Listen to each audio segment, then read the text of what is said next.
सभी भाई बहनों को प्रभु यीशु मसीह के मीठे पवित्र और सामर्थी नाम में मैं शालोम बोलता हूँ और ये मैसेज मैं रिकॉर्ड कर रहा हूँ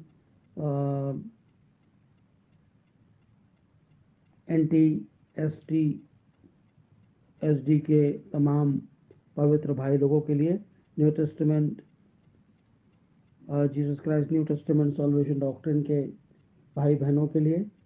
और आप लोग बड़े ध्यान से इसके ऊपर मनन करेंगे और सोचेंगे, जिसका टाइटल बाइबल में इस प्रकार से लिखा गया है कि स्वर्ग के राज्य में बड़ा कौन। और ये क्वेश्चन मार्क है, और इस क्वेश्चन मार्क को हम देखेंगे कि स्वर्ग के राज्य में बड़ा कौन। और हम देखेंगे मत्ती रचित सुसमाचार और उसका 18वां अध्याय और उसके पहले 5 वचन के ऊपर हम ध्यान करेंगे। उस घड़ी चेले यीशु के पास आकर पूछने लगे, स्वर्ग के राज्य में बड़ा कौन है? इस पर उसने एक बालक को पास बुलाकर बीच में खड़ा किया और कहा, मैं तुमसे सच कहता हूं कि जब तक तुम ना फिरो और बालकों के समान ना बनो, तुम स्वर्ग के राज्य में प्रवेश करने नहीं पाओगे। जो कोई अपने आप को इस बालक के समान छोटा करेगा, वो स्वर्ग के राज्य में बड़ा होगा। जो कोई मेरे नाम से ऐसे बालक को ग्रहण करता है, वह मुझे ग्रहण करता है। यहोवा परमेश्वर की आशीष उसके पवित्र वचन के पढ़े और सुने जाने पर हो। आमीन आमीन। हम लोग ध्यान करने जा रहे हैं कि स्वर्ग के राज्य में बड़ा कौन है। वास्तव में ये संसार और संसार की जो आत्मा है वो संसार में व्याप्त है और संसार में ही लिप्त है। परंतु परमेश्वर जो सृष्टि का करता है, उसने अपनी योजना के अंतर्गत तमाम चीजों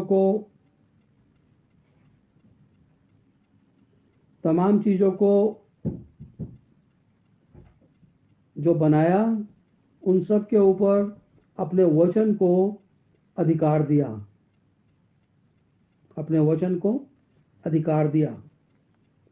और हमने जो आज ये इस वक्त पढ़ा है, लूका रचित सुसमाचार उसका 18 अध्याय और उसकी पहली 5 आयतें, ये एक ऐसा विषय है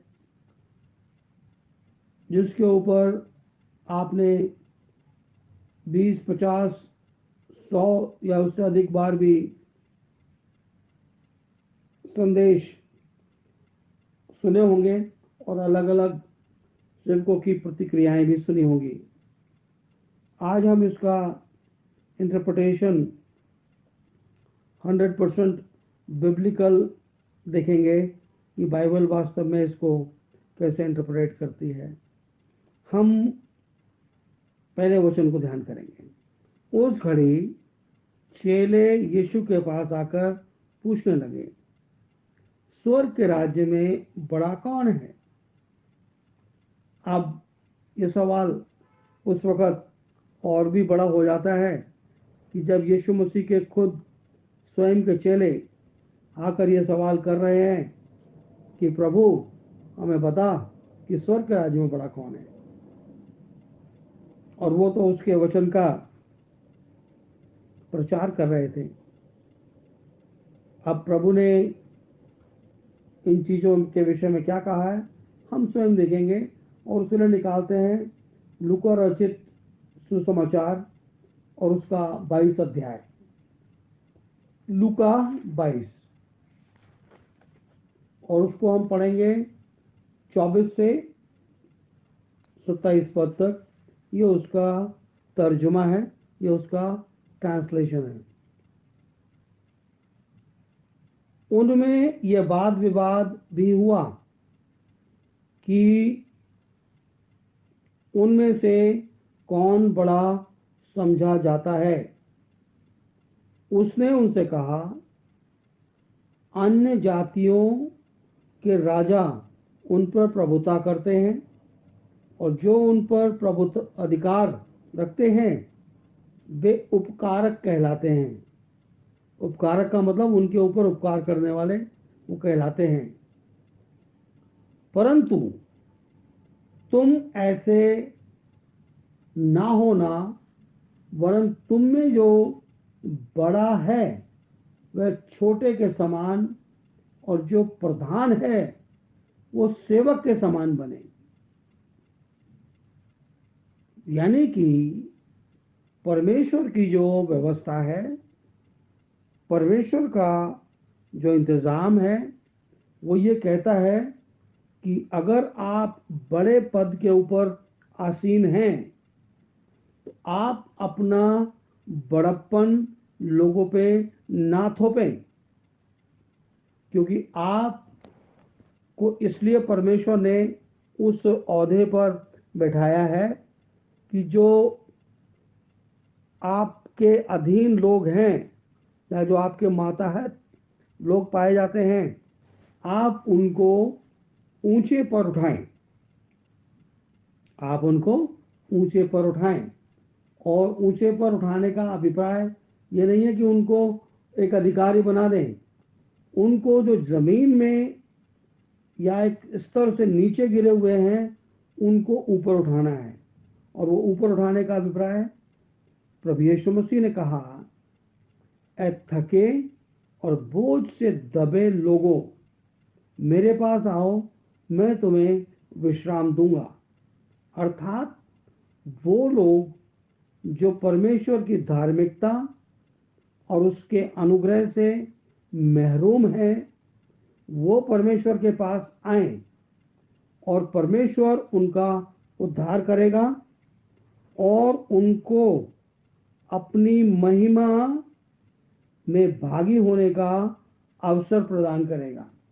इसलिए बाइबल कहती है जो तुम में बड़ा है वो छोटे के समान बने और जो प्रधान है वो सेवक बने।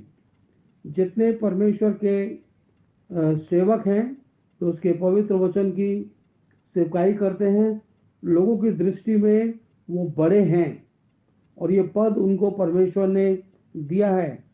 परंतु जो वास्तव में सेवक है, परमेश्वर का जो बड़ा पद लेकर परमेश्वर से आया है, वो सेवक के समान होकर परमेश्वर की जब तक सेवा ना करे तो वो उस सेवकाई को परमेश्वर की आत्मा और उसके वचन के अनुसार उसका सही न्याय नहीं करता। 27 वचन में लिखा है, क्योंकि बड़ा कौन है, वह जो भोजन पर बैठा है या जो सेवा करता है? क्या क्या वह नहीं जो भोजन पर बैठा है? परंतु मैं तुम्हारे बीच में सेवक के समान हूँ। परंतु मैं तुम्हारे बीच में सेवक के समान हूँ। प्रभु यीशु मसीह ने कहा, जब मैं तुम्हारे बीच में सेवक के समान हूँ तो तुम भी सेवक के समान परमेश्वर की पवित्र प्रजा की सेवा करो। और जब हम परमेश्वर की पवित्र प्रजा की सेवा सेवक के समान करते हैं और अपने हृदय के अंदर इस बात को नहीं लाते कि हमारा पद तो ऊंचा है और हम इन लोगों की सेवा करते हैं, उस सेवा करने में सेवक को गर्व महसूस होना चाहिए कि वो परमेश्वर के पवित्र वचन की सेवा उसके वचन और उसकी आत्मा के अनुसार कर रहा है। तो ये हमारे लिए एक उत्तम बात है। 18 अध्याय का 2 वचन, इस पर उसने एक बालक को पास बुलाकर उनके बीच में खड़ा किया और कहा, मैं तुमसे सच कहता हूं कि जब तक तुम ना फिरो और बालकों के समान ना बनो, तुम स्वर्ग के राज्य में प्रवेश नहीं करने पाओगे। यानी कि एक मनुष्य को जब तक कि वो ना फिरे, फिरने से अभिप्राय जब तक कि वो अपनी प्रेजेंट लाइफ से पश्चाताप ना करे, तौबा ना करे, अपने उन तमाम जाने अनजाने गुनाहों के लिए परमेश्वर के समक्ष अपने आप को दीन ना करे, और दीन इतना दीन करे कि वो अपने तमाम गुनाहों के पश्चाताप के बाद वो उस बालक के समान हो जाए जिसके अंदर कुछ कपट नहीं होता। लोग छोटे बच्चों को प्यार करते हैं और छोटे बच्चे भी ललक से किसी की भी गोद में चले जाते हैं, किसी के भी प्यार करने से वो उत्तर देते हैं। छोटा बच्चा मुस्कुराता है, हंसता है, हर एक की बात का जवाब देता है और वो हर एक के साथ मिल जाता है। क्यों मिल जाता है? कि वो अपने और पराये का भेद नहीं जानता। जो उस बच्चे को प्यार करता है वो उसको अपना समझता है। जो उस बच्चे को कुछ खिलाने पिलाने की कोशिश करता है वो उसको अपना समझता है और अपनेपन से वो उसके साथ पूरी सच्चाई के साथ पेश आता है। आज हम जो परमेश्वर की संतान अपने आप को कहते हैं, हमारा रवैया भी उस बालक के समान होना चाहिए। उस बालक के समान होना चाहिए जो निष्कपट, निर्दोष और किसी की भी फरेब से दूर रहने वाले और बिल्कुल पवित्रता के साथ व्यवहार करने वाले लोगों के समान हमें बनना है। क्योंकि इस जगत के लोगों ने अपने बाल बच्चों को बड़ी चतुराई की शिक्षा दी है, बड़े चतुराई की शिक्षा दी है। वो कान लगाकर दूसरों की बात सुनते हैं और अपने घर में उसकी फीडबैक देते हैं। तो ये अच्छी बात नहीं है। हम एक बालक के समान होना चाहिए। हम जहाँ पर हैं, जैसे हैं, जिस अवस्था में हैं, उसके लिए परमेश्वर को धन्यवाद। और जिन लोगों के बीच में हैं, हम उन लोगों की सलामती की कामना करें, उनकी उनकी हम सेवा टहल करें। तो अब अभिप्राय ये है, क्योंकि हमारे हमारे पास एक उद्देश्य है, उस उद्देश्य से परमेश्वर ने हमको वहां पर रखा है। जहां पर रखा है तो हम उनके बीच में उसी प्रकार से रहें, एक छोटे बालक के समान। हम कई दफा परदेश चले जाते हैं, दूसरे मुल्क चले जाते हैं, किसी के शहर में जाके ठहरते हैं, तो हमें उस परिस्थिति का, उस सिचुएशन का आकलन करते हुए परमेश्वर को उन चीज़ों के लिए हमें धन्यवाद करना है। क्योंकि परमेश्वर ने हमको वहाँ पे लाके रखा है और उस वक्त परमेश्वर हमें उन्हीं लोगों के बीच में हर एक चीज़ प्रोवाइड करता है। तो जब हम एक बालक के समान किसी भी चीज़ को रिसीव करते हैं और उसका प्रत्युत्तर उस बालक के समान निष्कपट देते हैं, यहाँ पर हम बड़े किए जाते हैं। जब हम कपट के साथ जवाब देते हैं या कपट के साथ किसी चीज़ को हैंडल करते हैं, तब हम अपने पद से गिरा दिए जाते हैं। तो हमें अपने पद से कभी गिरना नहीं है, हमें अपने पद से कभी गिरना नहीं है।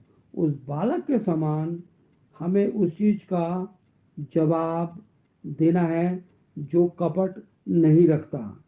जो कोई अपने आप को इस बालक के समान छोटा करेगा, बच्चा अपने आप को ना छोटा करता है ना बड़ा करता है, परंतु मनुष्य को अपने आप को छोटा करना है ताकि वो बच्चे की मानंद अपने व्यवहार को प्रयोग में लाए, वह स्वर्ग के राज्य में बड़ा किया जाएगा। अगर हम बड़े हैं हमें ज्ञान है, हमें भले और बुरे का ज्ञान है, तो हम अपने आप को छोटा करें और जब हमारी बात का जवाब दें किसी को भी, तो वो कपट रहित होनी चाहिए। ये नहीं कि मेरे घराने के लोगों ने कोई गलत काम किया है और जब न्याय करने का समय आए तो मैं अपने घराने का पक्षपात करूं। ये पक्षपात जो करना है, ये गलत बात है। हमें अपने घराने का पक्षपात नहीं करना, हमें परमेश्वर के वचन का बयान करना है और ये बोलना है कि हे मेरी माँ, या हे मेरे पिता, या हे मेरे भाई, हे मेरे बंधु। परमेश्वर का वचन तो यहाँ पे ये कहता है।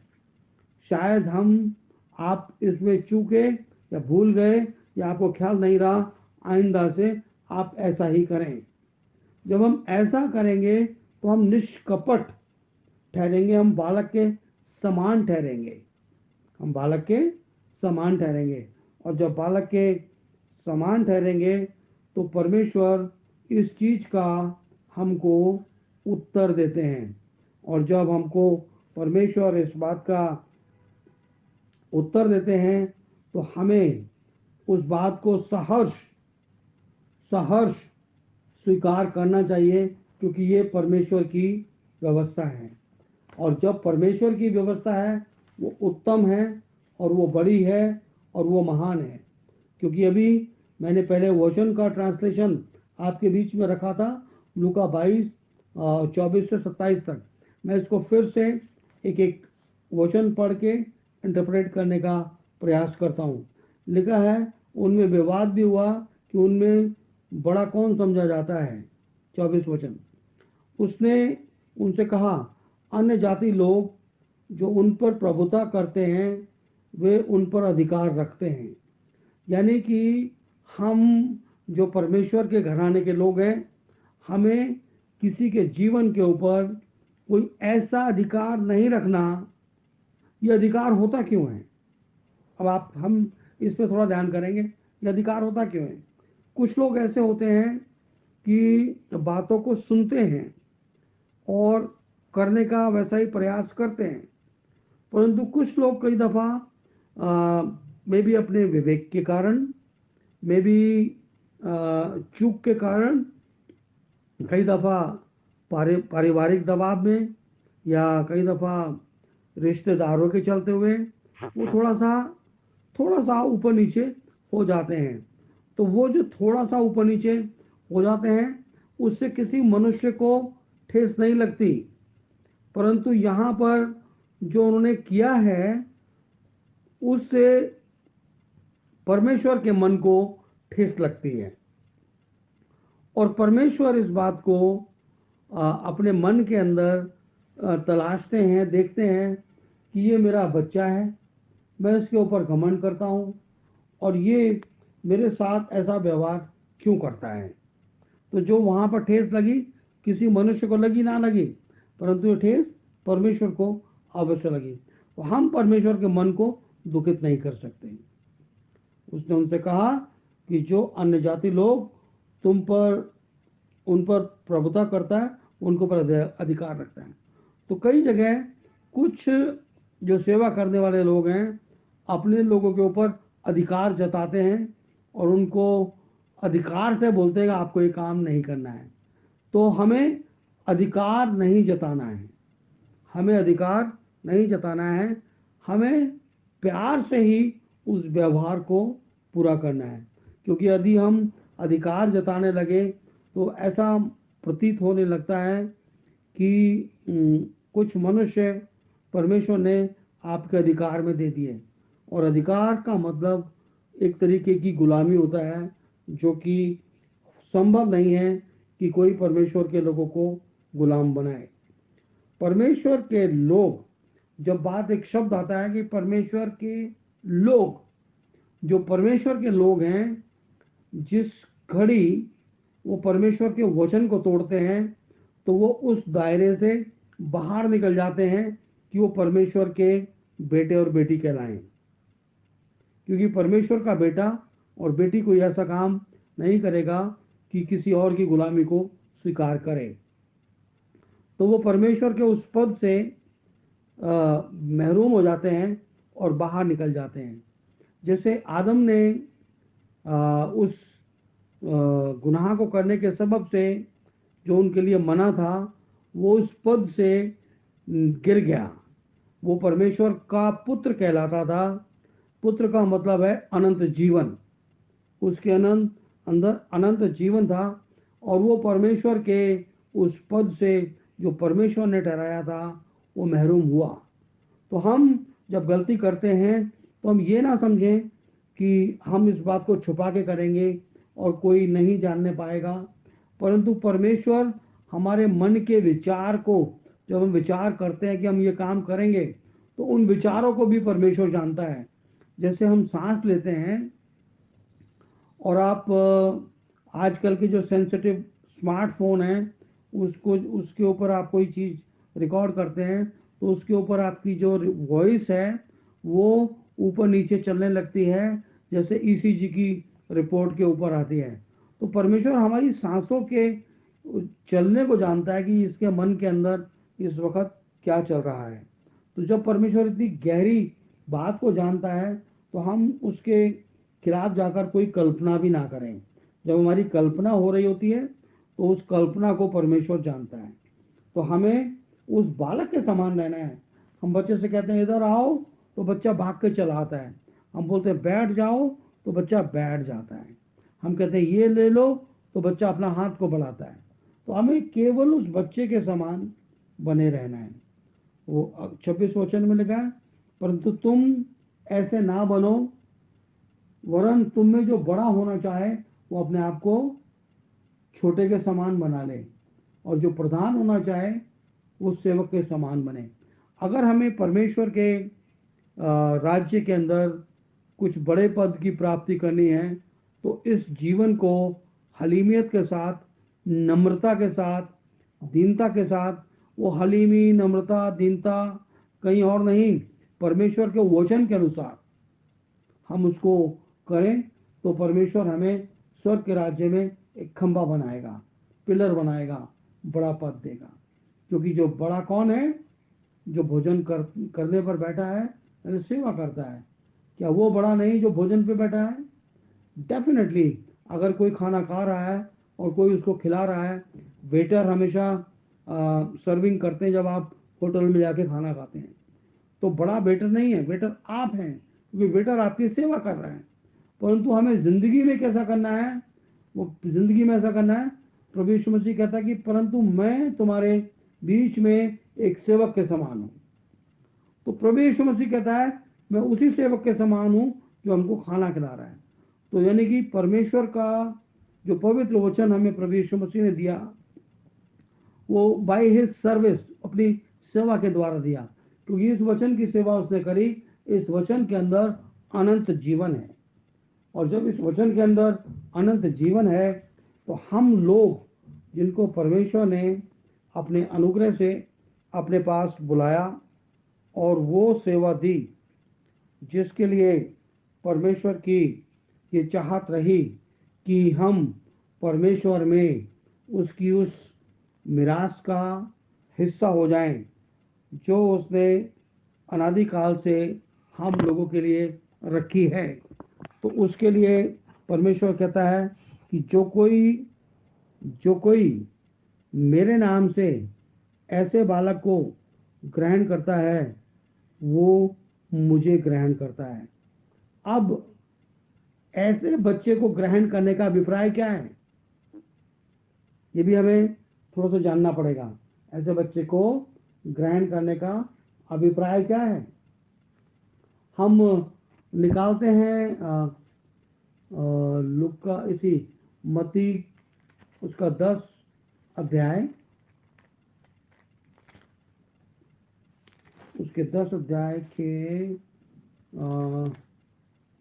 40 वचन को ध्यान करें। जो कोई तुम्हें ग्रहण करता है वो मुझे ग्रहण करता है, और जो मुझे ग्रहण करता है वो मेरे भेजने वाले को ग्रहण करता है। अब सवाल यहां पर ये उत्पन्न होता है कि जो कोई तुम्हें ग्रहण करता है, कब ग्रहण करता है? जब हमारी अवस्था, हमारी सोच और विचार और व्यवहार उस बालक के समान है। किस बालक के समान? जो एक छोटा बालक है, एक अबोध बालक है।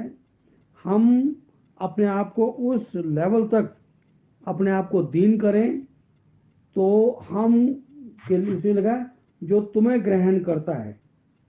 यानी कि जब हम परमेश्वर के वचन को लेकर किसी के पास जाते हैं और वो हमें ग्रहण कर लेता है, हमें से मतलब है इस परमेश्वर के वचन को ग्रहण कर लेता है। और जब वो परमेश्वर के वचन को ग्रहण कर लेता है, वो कहता है वो तुम्हें ग्रहण करता है। पहले वास्तव में इंसान उस मनुष्य को ही ग्रहण करता है जो उससे बातें कर रहा है। अगर किसी ने मुझे या मेरी बात को एक्सेप्ट किया है तो उसने मुझे ग्रहण किया है। वह जो तुम्हें ग्रहण करता है वो मुझे ग्रहण करता है। प्रभु यीशु मसीह कहते हैं कि जो कोई मनुष्य जब तुम उसके पास यह वचन लेकर जाते हो तुम्हें ग्रहण करता है, वो मुझे ग्रहण करता है। अब आप समझ लीजिए कि आपने मुझे ग्रहण किया या मेरी बात को माना तो आपने प्रभु यीशु मसीह की बात को माना। आप समझ रहे हैं बात को? आपने अगर मुझे ग्रहण किया तो आपने प्रभु यीशु मसीह को ग्रहण किया। आपने मुझे मेरी बात मानी तो आपने प्रभु यीशु मसीह की बात मानी। और आपने प्रभु यीशु मसीह की बात मानी तो यहाँ लिखता है जो तुम्हें ग्रहण करता है वो मुझे ग्रहण करता है, और जो मुझे ग्रहण करता है मेरे भेजने वाले को ग्रहण करता है। और भेजने वाला कौन है? हमारा परमेश्वर, हमारा यहोवा परमेश्वर, जिसने प्रभु यीशु मसीह को इस जगत में भेजा। और हम एक वचन को अच्छे से जानते भी हैं और हमने कई दफ़ा उसको पढ़ा भी है। और हमने उस वचन को आज एक दफ़ा और पढ़ता हूँ मैं हम सब लोगों के लिए। और वो मिलता है हमें यूहन्ना रचित सुसमाचार उसका 17 अध्याय उसका 3 वचन। क्या लिखा है? और अनंत जीवन ये है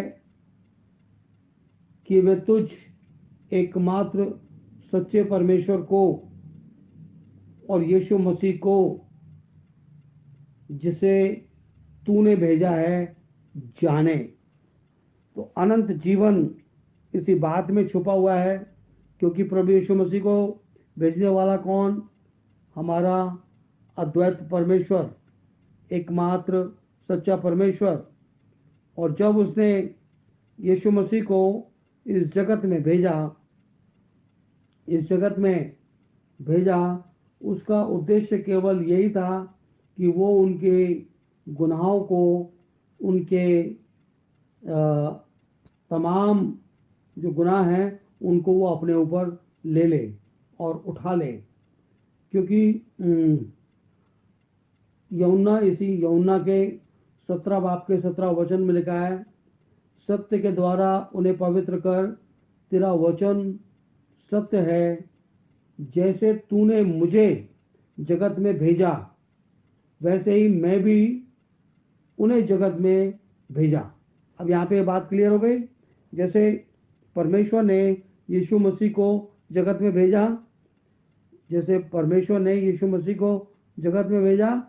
वैसे ही यहाँ पे 18 वचन लिखा है जैसे तूने मुझे जगत में भेजा। किसको? प्रभु यीशु मसीह को परमेश्वर ने भेजा। वैसे ही मैंने भी उन्हें जगत में भेजा। वैसे ही प्रभु यीशु मसीह ने भी अपने चेलों को इस जगत में भेजा और उनके लिए ये बात ठहरा दी गई कि वो इस वचन को जगत में लोगों के बीच में बांटें। और जो लोग उनके पास आए तो वो उस बालक की अवस्था में परमेश्वर के पास आए, क्योंकि पश्चाताप करने के सबब से और बैप्टिज्म लेने के सबब से आपके तमाम गुनाह माफ़ हो जाते हैं। पुराना कोई पाप आपके ऊपर रहता नहीं और अब आप अबोध बालक के समान हो गए हैं।